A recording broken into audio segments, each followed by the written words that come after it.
జై వాసవి, జై జై వాసవి. ఓం కుసుమపుత్రీ చ విద్మహే కన్యాకుమారి ధీమహి తన్నో వాసవి ప్రచోదయాత్. శ్రీ వాసవి అమృత కలశం, శ్రీ వాసవి కన్య పురాణ గాథ. 6వ అధ్యాయం. భూలోకమున వైశ్యులు చేయు తపస్సుకు పరమేశ్వరుడు సంతోషించి వారి కోర్కులను తీర్చే ప్రయాణమయ్యను. ఆ త్రిభువనేశ్వరిని ముందు ప్రమథము గణంబులో నడుచుచుండిరి. వారి వెంట అష్టాదిక్పాలకులు, దైతులు, సనక సనందాదులు, వేద ఋషులు అనుసరించిరి.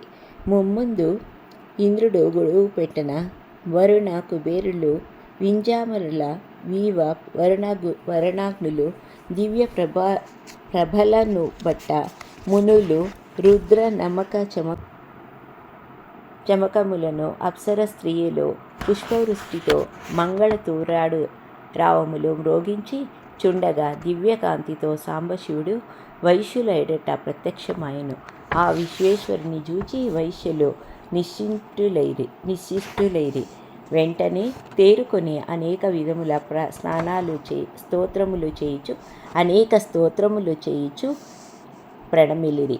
దేవాదిదేవ, ఇన్నాళ్లకు మాపై దయ కలిగి సదా నా భూతో నా భవిష్యత్తుగా మీతో పాటు సర్వదేవతల పవిత్రమూర్తుల దర్శనములను మాకు దయచేసితివి. మా బ్రతుకులు ధన్యమైనవి అని అంజలి ఘటించిరి. అంతా శివుడు, వైశ్యులారా, ఈ తపములను నీవు భక్తి శ్రద్ధలతో కూడుకుండడో. అంతా శివుడు, వైశ్యులారా, మీ తపములకు మీ భక్తి శ్రద్ధులకు కడంగుడు సంతోషించుడి. మీకు ఏమి కావాలనో అనేది అసాధ్యమైనను మీకు ప్రసాదం దీంతో ననేను. అప్పుడు వినమ్రతతో వారు, భక్తి చింతామణి, నిరంతరము నిన్ను దర్శించి సేవించి భాగ్యమును మాకు ప్రసాదించి మనేరి. తథాస్తు అని దేవి, బిడ్డలారా, మీదన రాగకు మరొక వరంబు ఇయ్యదలచితిని నిస్సందేహముగా కోరుకునేరడెను. మహేశ్వర, మా 102 గోత్రజ వైశ్యులలో దేవతలకు యతీశ్వరులకు దుర్లభముగా మీ పుణ్య కైలాసమును మాకు నివాసముగా ప్రసాదింపుడు.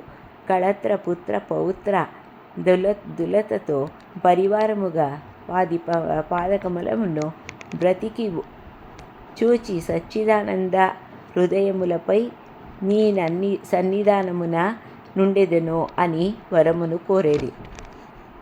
పరమేశ్వరుడు అట్లే జరగను కాక దీవించెదను. వెంటనే కుబేరుని పిలిచి, వీరందరికీ కోటి సాలోక్య సమీప్యము తొలగించితివి. నీవు కోరిన పుష్పక విమానముందే రజత శైలమునందు చేర్చుకొని అదృశ్యుడైను.